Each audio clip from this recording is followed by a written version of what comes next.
Hello everyone and welcome back to Lucky Loaders 15, where I'll be giving you 3 selections for tomorrow's racing, where I'll be focusing on Epsom. Before I get into that, I should say that I am recording this video on Thursday morning, so prices were available at the current time recording. Unfortunately, I just couldn't make this video any later, but yeah, hopefully we can have a good day at Epsom tomorrow. And like I said, I've got 3 selections and we're going to be going to the feature race for tomorrow's card in the 4:30, the Group 1 Kazoo Oaks. And I quite like the chances here of Nashwa for Holly Doyle and John and Thady Gosden, available at 4-1 at the time of recording. I'm going to recommend a 1-point win bet here.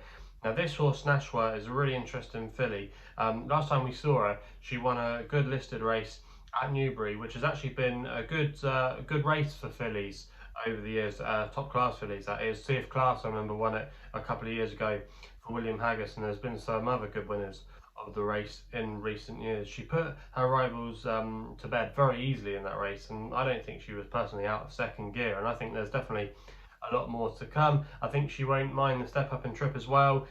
She's a half sister to Lugani, who did well in these colours for Roger Charlton as a handicapper, and he could go up to 1.5 miles, 1.6 miles, so that wouldn't worry me at all. Pretty versatile, I think. On the ground, I think Nashwa will be.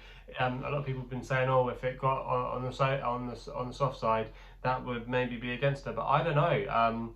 If you actually look at her pedigree again, Lugani's won on heavy ground. He actually bolted up on debut on heavy ground, and so did the Dam. She was a good horse when there was ease in the ground, so if she's anywhere near like a Dam's fan, I think she'll be fine. She's by Frankel as well, so the course should hold no issues there. He's side a Derby winner now with ADR last year, so I just thought there was lots of tickers in the boxes for Nashwa. Not a bad draw as well in stall 6. You don't want to be drawn too low over this course and distance. It can sometimes be a death sentence, so yeah, that wouldn't concern me too much. I know Emily Upjohn will be popular with a lot of you, but I just don't think she'll be suited by Epsom, and I think this is definitely a tougher assignment. I'm not sure that form at York rates that much. Not sure about a Sandown win earlier. I just think she's probably looked better than she really has. You can say the same maybe about Nashwa. I know there'll be some people that will be dead against her, but for me, I just think she's got a lot more improvement, and I think she's going to be a classy filly,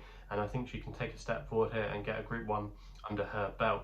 We then go to the next race I'm going to look at, where my nap is going to run here in the 5:10. It's the Surrey Poundland Stakes, and I thought Ever Given could go well here at 3-1 for Daniel Tudhope and Hugo Palmer. I didn't think this was the strongest of races on paper. We actually put this horse up when he won at Chester, you might remember, a few weeks ago, when he bolted up there off top weight in a handicap. He was very, very impressive. He got a solo on the front of things. The conditions were on the easy side that day. It's hard to know what the conditions are going to be like at Epsom tomorrow. Currently good to soft.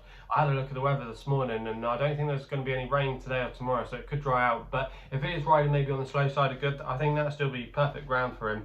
And I just don't think he was suited by the track at Haydock last time out, and also as well, he wasn't given a clear run in that Group 2 contest. This is definitely a drop in class, and I think he'll be suited by the nature of the track. He's got good form at Goodwood, where he won last year on a downward hill. I think the bend will suit him as well going into it. He's not got a bad draw. I think he won't be too far from off the pace. I think they'll look to be a bit more aggressive this time, and I think the trip up to 7 furlongs won't bother him at all. So yeah, I quite like his chances tomorrow, and that's why he's going to be my nap of the day. We then go to the 5:45 for my long shot. Pocket the Procket here for Hayley Serner and George Barry. Currently available 11-1 with SkyBet, who are offering 5 places on this race.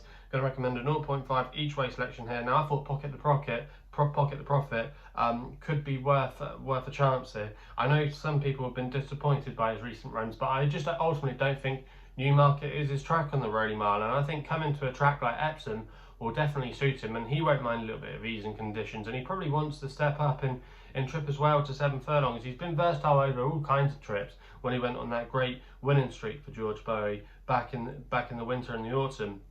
But Pocket the Profit, he really burst on the scene last year when he won at Brighton, going away in a big field handicap. He absolutely sleushed through the field, and that's not a too dissimilar track to Epsom, so I think that will suit him. Hayley Turner's on as well. He gets a 3-year-old allowance, so he's actually quite well treated against some of his older rivals. Okay, he's drawn in the car park, but I think this big field handicap could be what he wants. And yeah, I think he'll really appreciate this track tomorrow. The yard are going well, and I just thought at double figure price, he's not a bad each way prospect there, and I would be disappointed if he couldn't be there or thereabouts in the finish. I think he's got a good chance, and yeah, he's got. I think he's got a lot in his favour tomorrow. So not too many excuses, I think, to pocket the profit to run a good race. So yeah, they're the 3 selections then for tomorrow's racing. Let me know in the comments box below what you're going to be backing for the Oaks. If you're enjoying these videos, well, remember to hit the thumbs up button and subscribe here to the YouTube channel at LuckyLoaders15. Please gamble responsibly, and we'll be seeing you again soon.